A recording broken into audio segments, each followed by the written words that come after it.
Sesaat lagi kita akan mengikuti embun pagi.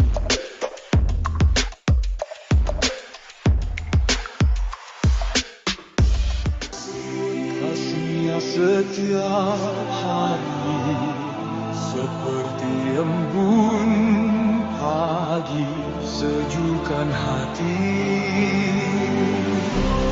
Ucapkan syukur,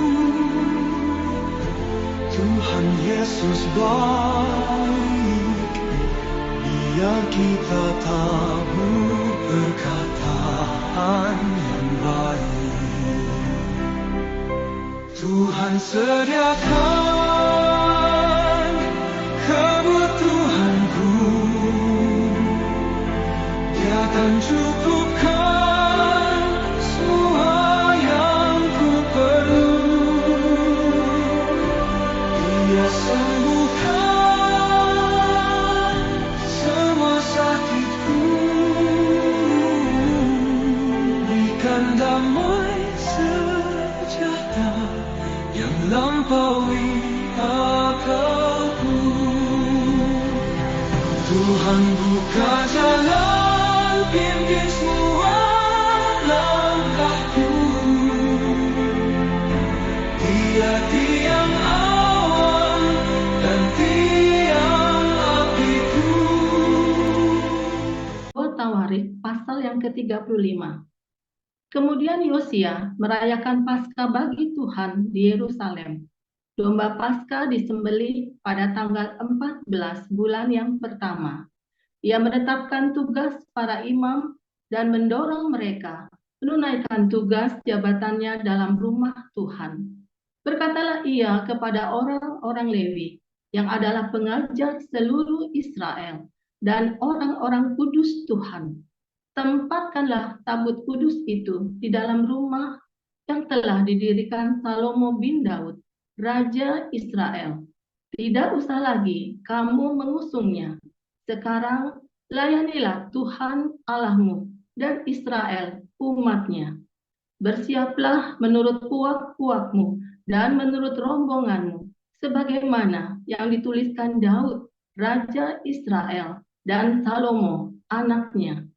Berdirilah di halaman tempat kudus menurut golongan puak saudara-saudaramu yang lain, yakni kaum awam, dengan satu rombongan puak orang Lewi untuk tiap golongan saudara-saudaramu itu.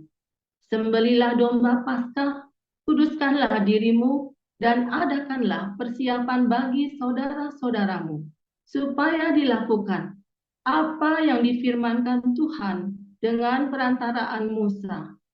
Yosia menyumbangkan kepada kaum awam sejumlah 30.000 ekor kambing domba, yakni domba-domba dan kambing-kambing jantan yang muda, semuanya sebagai korban Paskah bagi semua orang yang hadir. Selain itu, disumbangkannya 3.000 ekor lembu. Semuanya itu dari harta milik raja. Juga para panglimanya memberi sumbangan sukarela kepada rakyat, para imam, dan orang-orang Lewi.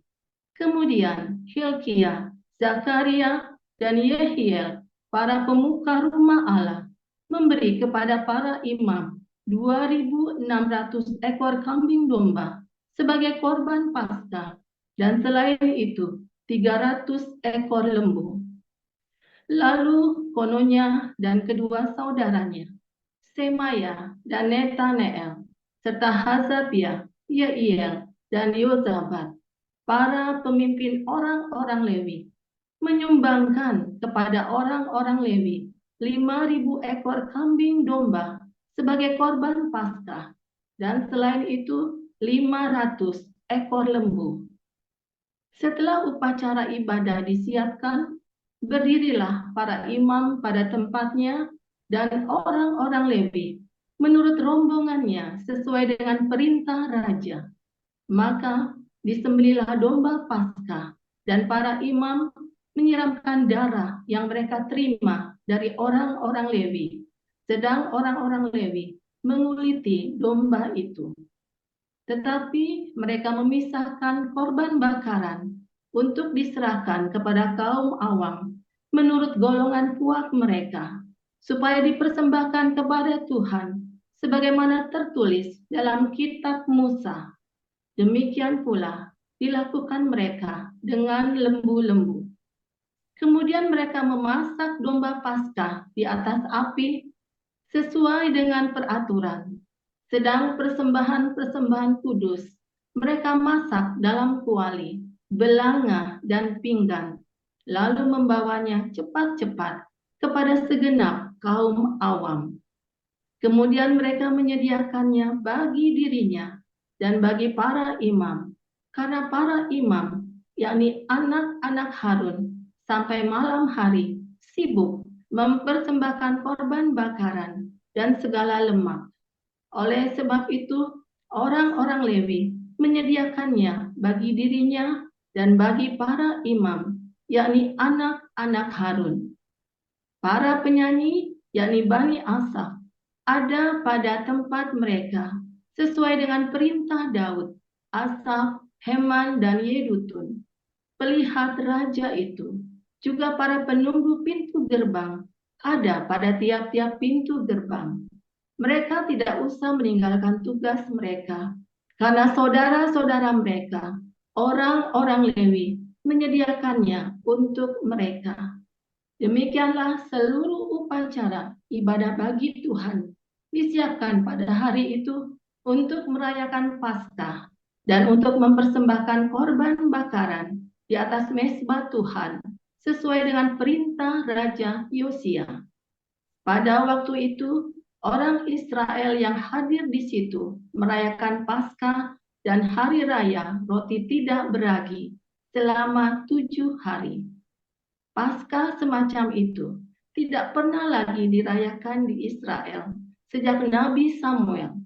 Seorang pun di antara raja-raja orang Israel tidak pernah merayakan Paskah seperti yang dirayakan Yosia dengan para imam dan orang-orang Lewi, dengan seluruh orang Yehuda dan Israel yang dapat hadir, dan dengan penduduk Yerusalem.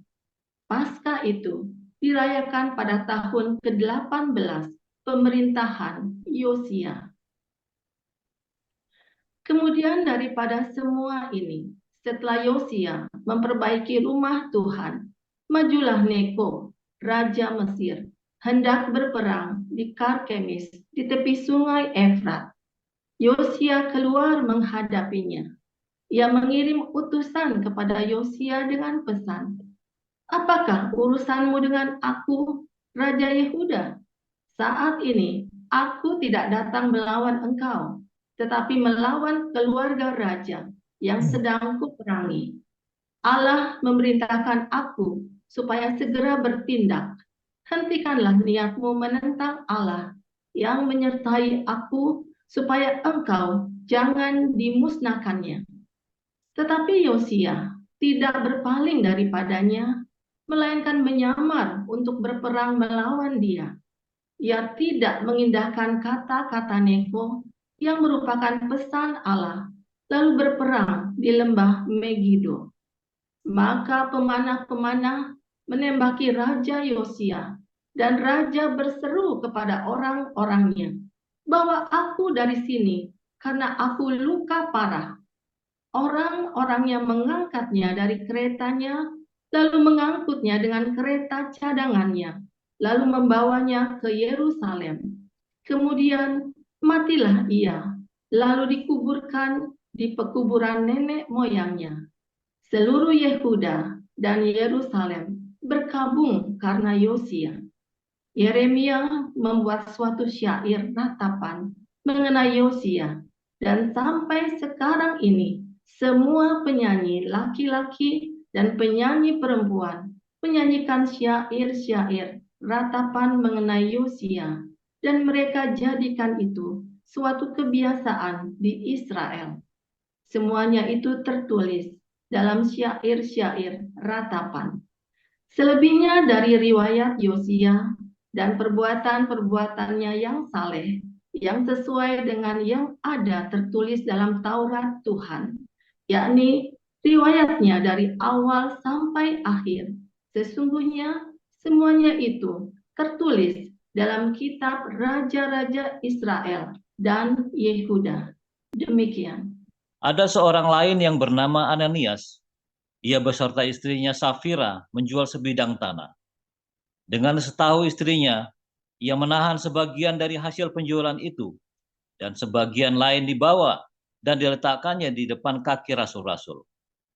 Tetapi Petrus berkata, Ananias, mengapa hatimu dikuasai iblis, sehingga engkau mendustai Roh Kudus dan menahan sebagian dari hasil penjualan tanah itu?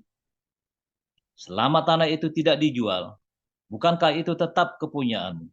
Dan setelah dijual, bukankah hasilnya itu tetap dalam kuasamu? Mengapa engkau merencanakan perbuatan itu dalam hatimu? Engkau bukan mendustai manusia, tetapi mendustai Allah. Ketika mendengar perkataan itu, rebalah Ananias dan putuslah nyawanya. Maka sangatlah ketakutan semua orang yang mendengarkan hal itu. Lalu datanglah beberapa orang muda. Mereka mengapani mayat itu, mengusungnya keluar dan pergi menguburnya. Kira-kira 3 jam kemudian, masuklah istri Ananias, tetapi ia tidak tahu apa yang telah terjadi. Kata Petrus kepadanya, katakanlah kepadaku, dengan harga sekiankah tanah itu kamu jual? Jawab perempuan itu, betul sekian. Kata Petrus, mengapa kamu berdua sepakat untuk mencobai Roh Tuhan? Lihatlah, orang-orang baru mengubur suamimu berdiri di depan pintu, dan mereka akan mengusung engkau juga keluar. Lalu rebalah perempuan itu seketika itu juga di depan kaki Petrus, dan putuslah nyawanya. Ketika orang-orang muda itu masuk, mereka mendapati dia sudah mati. Lalu mereka mengusungnya keluar dan menguburnya di samping suaminya. Maka sangatlah ketakutanlah seluruh jemaat dan semua orang yang mendengar hal itu. Dan oleh rasul-rasul diadakan banyak tanda dan mujizat di antara orang banyak. Semua orang percaya selalu berkumpul di serambi Salomo dalam persekutuan yang erat. Orang-orang lain tidak ada yang berani menggabungkan diri kepada mereka. Namun mereka sangat dihormati orang banyak. Dan makin lama makin bertambahlah jumlah orang yang percaya kepada Tuhan, baik laki-laki maupun perempuan.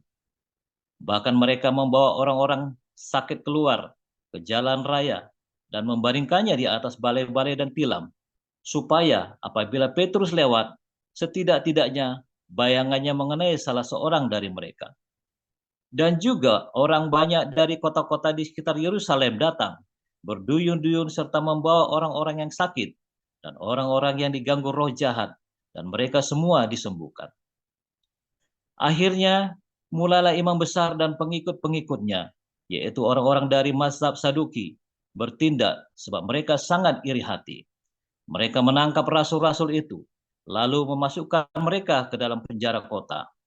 Tetapi waktu malam seorang malaikat Tuhan membuka pintu-pintu penjara itu dan membawa mereka keluar, katanya, pergilah, berdirilah di bait Allah, dan beritakanlah seluruh firman hidup itu kepada orang banyak.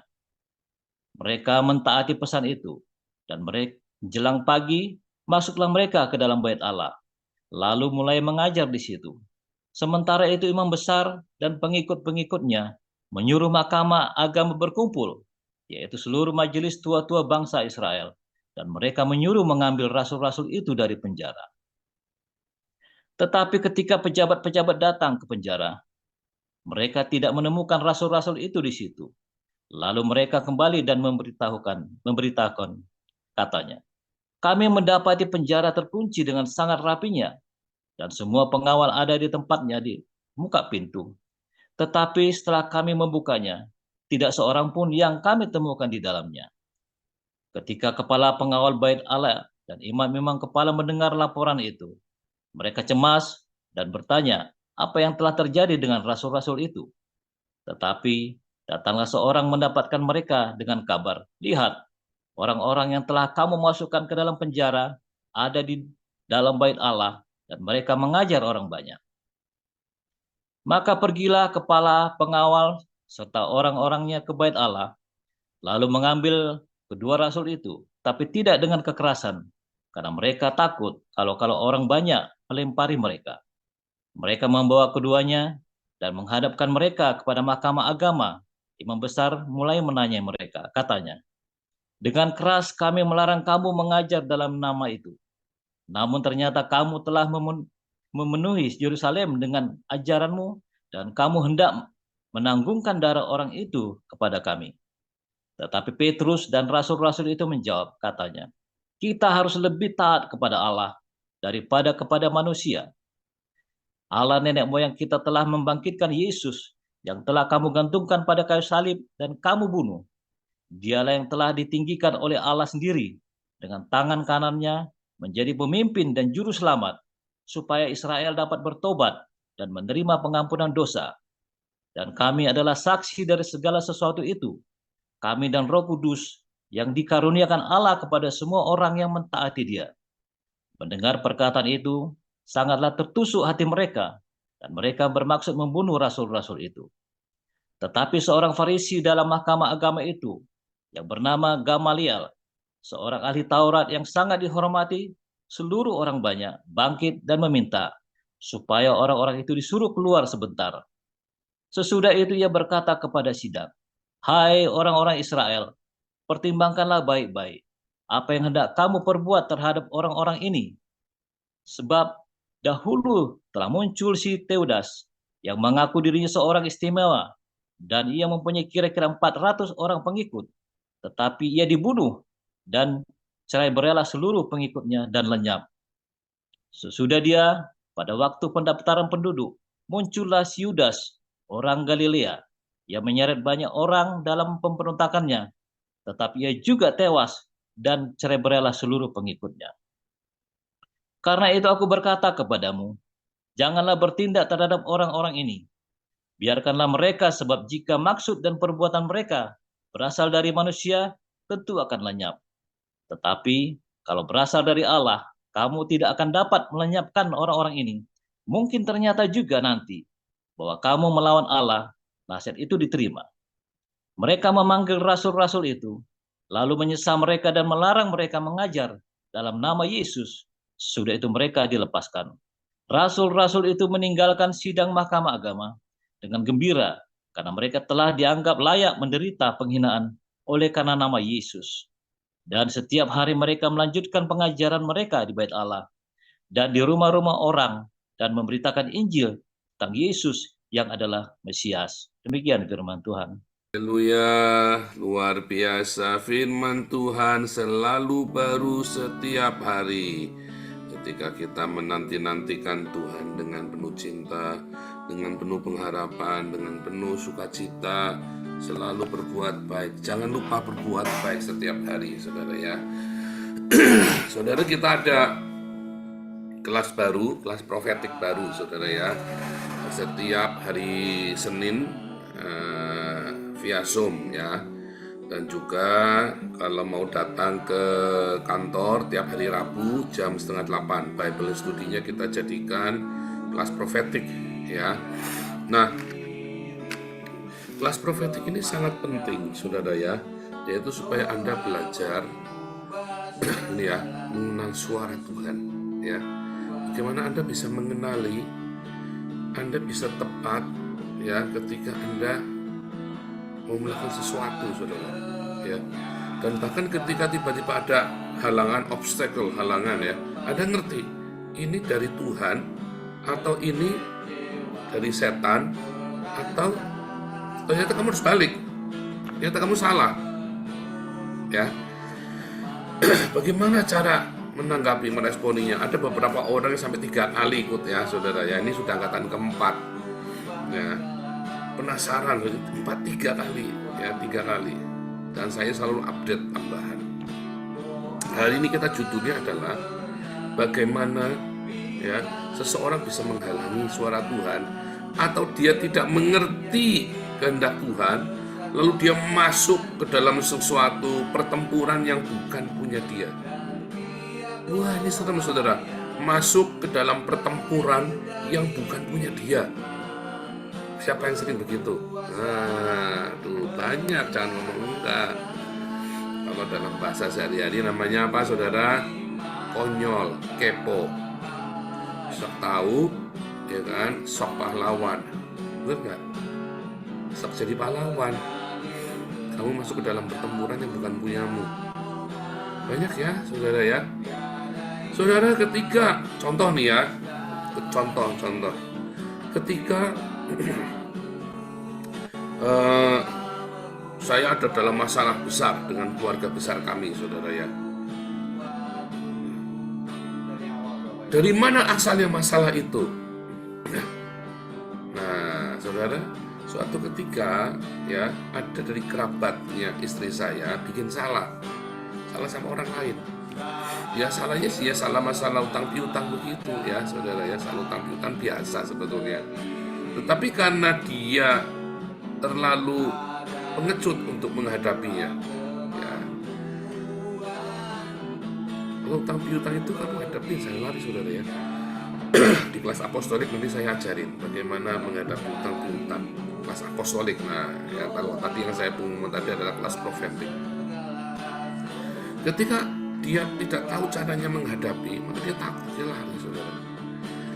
Lalu orang ini ya meminta perlindungan kepada kami. Perlu nggak saya lindungi dia? Enggak. Itu bukan pertempuran saya, saudara. Tapi karena jiwa saya bergejolak, saudara. Begitu mendengar kata polisi gitu ya, jiwa saya bergejolak. Akhirnya apa, saudara? Wah, saya dengan berani ya, polisi mau tangkap dia, saya labrang di tengahnya, polisinya saya cekelai, saudara ya. Nah, dia goblok, saudara ya.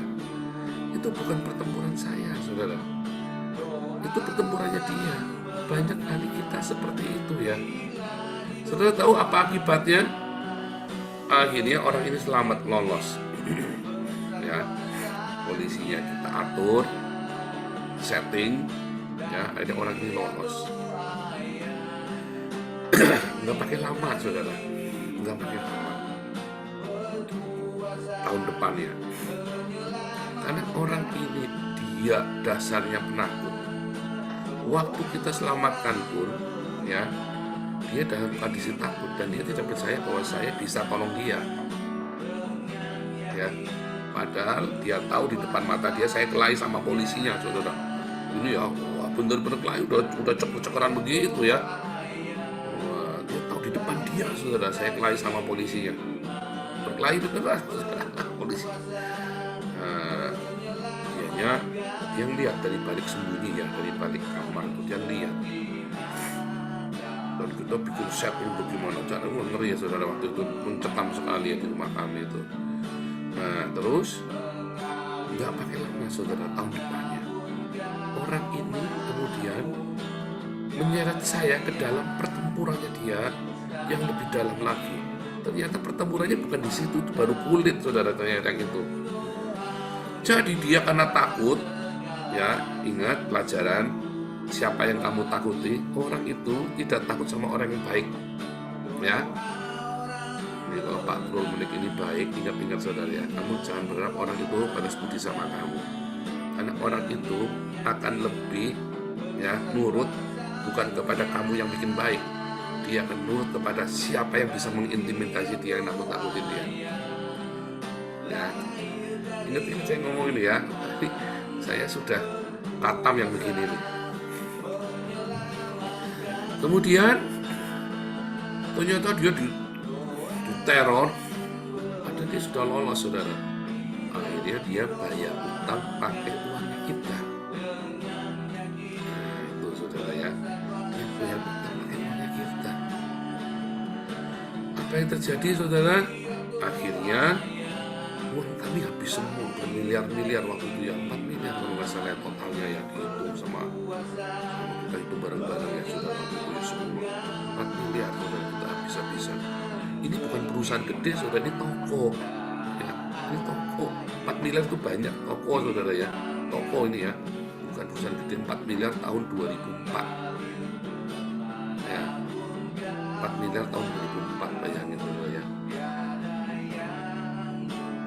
UMR Jakarta saja waktu itu masih 2 juta, belum 2 juta malah ya, UMR Jakarta waktu itu 1,3, saya masih ingat sekali ya, masih 1,3 juta, hari ini 5 juta ya, jadi Anda kebayang ya, 4 miliar Jakarta itu berapa banyak toko ya ini ya, cita-cita yang ruwet, ya. Karena apa? Karena dimulai dari saya sok pahlawan nolongi dia. Jadi harusnya saudara loh, maksudnya enggak, harusnya nggak boleh kamu tolong. Harusnya tidak boleh kamu tolong. Itu bukan pertempuranmu, saudara.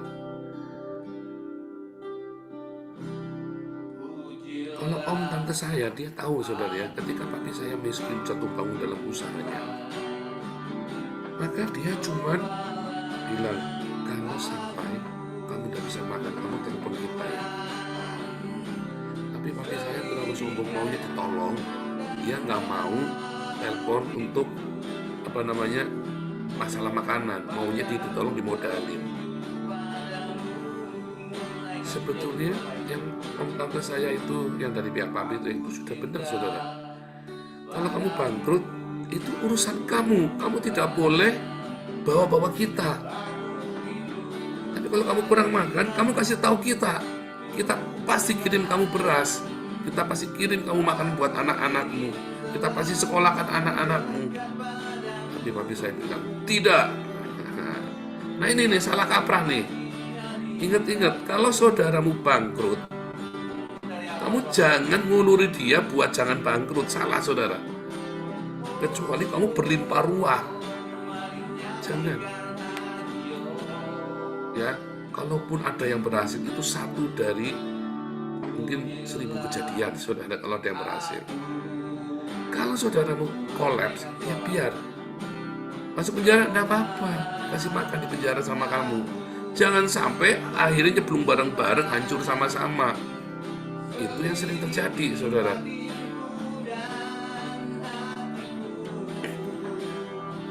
Kamu sendiri punya keluarga, kamu lagi kerekelan, saudaramu akhirnya nyusahin kamu. Minta uang tiap hari buat bayar utang karena ketakutan. Biarkan masuk penjara. Ya, malu enggak? Enggak malu. Karena penjara di Indonesia ini ngaco, saudara ya.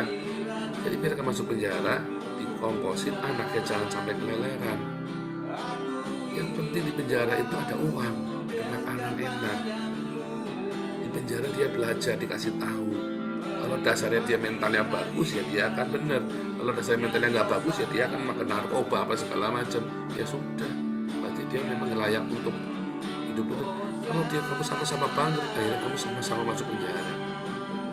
Saya sering masuk ke pertempuran yang bukan punya saya, ya, sok pahlawan. Nah, itu namanya sok pahlawan ya. Dari situ saya belajar, ya,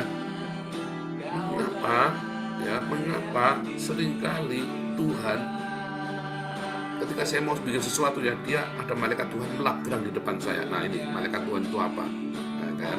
Itu nanti di kelas profetik. Tapi ada malaikat Tuhan yang melagrang di depan saya, sehingga saya jengkel, nggak bisa terus saudara. Nah belakangan setelah saya menyadari tahun 2014 ya, maka saya mulai ya. Jadi begitu saya ada malaikat Tuhan, itu sifat sok pahlawan ini ada di dalam saya, mendarah daging saudara. Karena itu tadi ya, Anda nyalain saya boleh, tapi ini nyatanya sifat sok pahlawan, suka nolong orang apa segala macam ya, itu mendarah daging dalam saya. Kalau ada orang ya, ingat Aceh dulu ya, Aceh masuk penjara, saya yang puyeng saudara ya, yang difitnah sama Saifuddin habis-habisan itu ya, sama Yusuf Tewu, saya kita bener kan sama Yusuf Tewu sama Saifuddin itu. Padahal kan kita nggak usah ikutin itu, nggak masalah kan, ya kan, emang siapa dia siapa saya, kita juga masuk saya juga ngambil serupiah pun. Terus Yusuf Manukul masuk penjara kan juga kita yang rempong kan, kan? Nah, itu sifat-sifat itu tuh. Nah, tetapi sekarang saya mengerti sejauh mana kita boleh masuk dalam pertempuran itu, saudara. Banyak sekali kita sering masuk dalam pertempuran yang orang lain. Kita belajar di kelas-kelas kita ya, kita belajar tiap hari di impun pagi. Sampai sejauh mana? Ya, makanya tiap hari saya ajari kamu, ya, kasih tiap hari, sedekah, adikmu, saudaramu. Kamu jangan kasih uang saya sebelum kamu tolong orang tuamu. sesusah apapun saya, kamu lihat orang tuamu, kamu beresin dulu. Kalau orang tuamu sudah cukup, tidak perlu apa-apa, kamu tolong orang lain. Termasuk kirim uang ke saya boleh dengan senang hati. Malah harus kamu boleh diberkati. Tapi kalau orang tuamu kamu lagi susah, jangan sok-sok mengirim uang ke saya. Serius, saudara. Saya bukan sombong. Saya di sini sampai jadi supir taksi, ya bukan. Tapi itulah aturannya. Itu aturan kerajaan sorga. Pertempuran saya ini belum menjadi pertempuranmu, kecuali kamu hidup dalam kelimpahan. Kamu tahu hidup saya punya pertempuran, ya saya berdoa sama Tuhan, kamu disuruh Tuhan. Nah ini lagi nih, dari mana kamu tahu disuruh Tuhan? Untuk masuk dalam pertempurannya saya. Contoh, ini tiap hari saya bilang ya, ayo kita mau kasih makan orang miskin di Indonesia. Saya himbau, ayo ikut semua. Itu kan pertempuran saya. Tetapi ini menjadi pertempuranmu. Mengapa? Karena diakonia ini adalah pertempuran kita semua. Ayo kita tolong sesama kita orang-orang Kristen. Kasih sembako, beasiswa, kasih sepatu baru, tas baru tiap tahun. Kita kasih ini, ya kita ragati semua. Supaya jangan ada orang miskin di tengah-tengah kita. Itu pertempuran kita. Makanya saya ajak, ayo, itu pertempuran kita. Pertempuran ya, melawan kemiskinan, melawan kebodohan, melawan pelit. Itu kan pertempuran kita. Ya, menyatakan kasih kepada dunia, terang kepada dunia. Itu perangan roh, saudara. Itu perang roh. Anda pikir itu Damaris itu bukan doling, doa keliling, saudara. Kita blok ya di Jakarta, di Surabaya, bikin beberapa tempat. Dulu kita jalan pakai motor, itu doa keliling, itu perang roh, saudara. Bukan yang kira bara sambil kamu pakai pedang-pedangan itu ya, terus wah, hunus pedang roh, kamu halu itu namanya, saudara. Kamu halu, kamu tahu ada suka gereja-gereja yang suka begitu kan, bawa pedang-pedangan kan, terus tusuk-tusuk begitu ke udara, bukan mengedan, saudara ya. Itu namanya halu. Doling itu seperti saya lakukan ya. Ya, saya ajari kalian lakukan Damaris, keliling pakai motor, kita pergi makan sambil kamu doakan. Ya kan? Itu doling. Doa keliling, ya, itulah dolingnya Yosua itu kan. Terus, makanya tapi kita kurang kuat. Makanya saya bilang harusnya semua gereja kasih begitu. Makanya di dalam perjanjian baru tidak ada doling kayak Yosua, nggak ada. Saudara, kamu tidak akan temu. Adanya apa? Diakonia, dia keliling kota dengan cara diakonia, ya kan? Tahu bedanya? Ya kan? Dengan sedekah kan, dengan kasih makan. Nah, tetapi ada masalah yang bukan masalahmu. Ya, misalnya ketika saya lagi cerita, saya lagi kesaksian, itu bukan masalahmu, saudara, masalah saya. Tetapi ada orang yang dia digerakkan Tuhan, kamu masuk dalam masalahnya Paul. Nah, itu masalahmu, menjadi masalahmu, kamu ambil alih. Tetapi kamu itu bisa digerakkan oleh Tuhan. Kalau kamu digerakkan oleh Tuhan, kamu tidak usah takut. Sama seperti janda di Sarfat. Ya, Elia datang, kamu bikin itu tepung, kamu tutup minyak. Bikinkan kotakmu, nanti tepung dan minyak tidak habis-habis. Janda di Sarfat ini bukan orang kaya loh, saudara. Bukan raja, bukan pedagang, ya, seperti perempuan yang ini ya, yang anaknya dibilang kamu nanti punya anak, lalu dia punya anak, anaknya malah mati, itu ya, didoakan sama Elia ya. Nah, beda dengan itu orang kaya, ya, itu memang orang kaya yang memelihara Nabi Elia ya. Ini janda di Sarfat ini bukan orang kaya, saudara. Tetapi dia menjadikan pertempurannya Elia menjadi pertempurannya dia. Karena Tuhan suruh. Dan maka ada mujizat tiap hari. Ya, ada mujizat tiap hari. Karena dia suruh, karena dia taat sama Tuhan.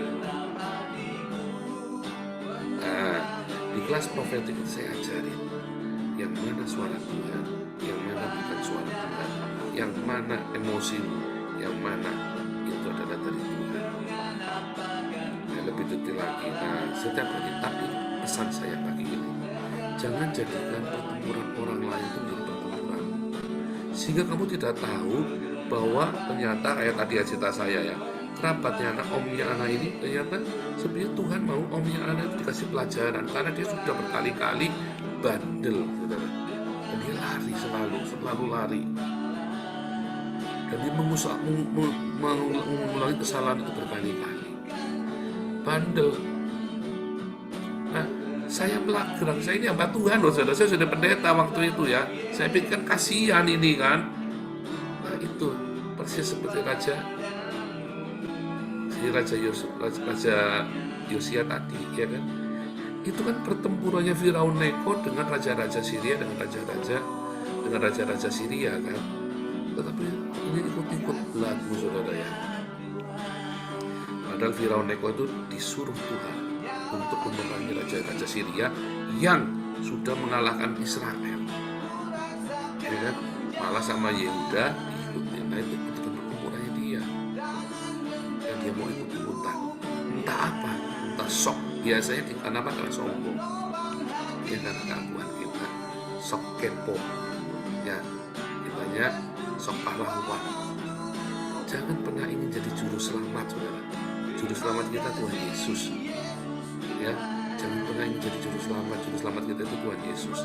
Tetapi kalau ada saudaramu yang membutuhkan makanan, saudara membutuhkan pakaian, kita harus berikan. Tapi bukan berarti nolongin dia sampai kamu itu hancur. Bukan seperti itu. Itu bukan ajaran Tuhan Yesus, ya. Nah, tapi kalau ada orang yang sedang melakukan itu, jangan kamu melagrang di depannya. Kalau kamu melagrang di depannya, itu semua masalah-masalah dia akan jadi masalahmu loh, saudara. Dan kamu gak siap, ya. Jangan kamu melagrang. Kalau ada orang sedang melakukan pekerjaan Tuhan, kamu jangan melagrang di depannya. Semua orang, kutukannya orang kepada dia akan menimpa kamu, karena kamu melagrang di depannya, mau nyampuri urusannya. Bahkan kamu menyerang orang-orang ini yang lagi membawa pesan Tuhan ini, ya kan?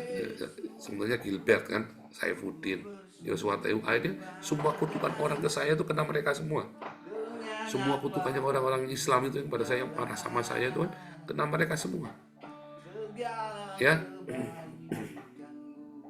Yang ketiga, jangan ketika kamu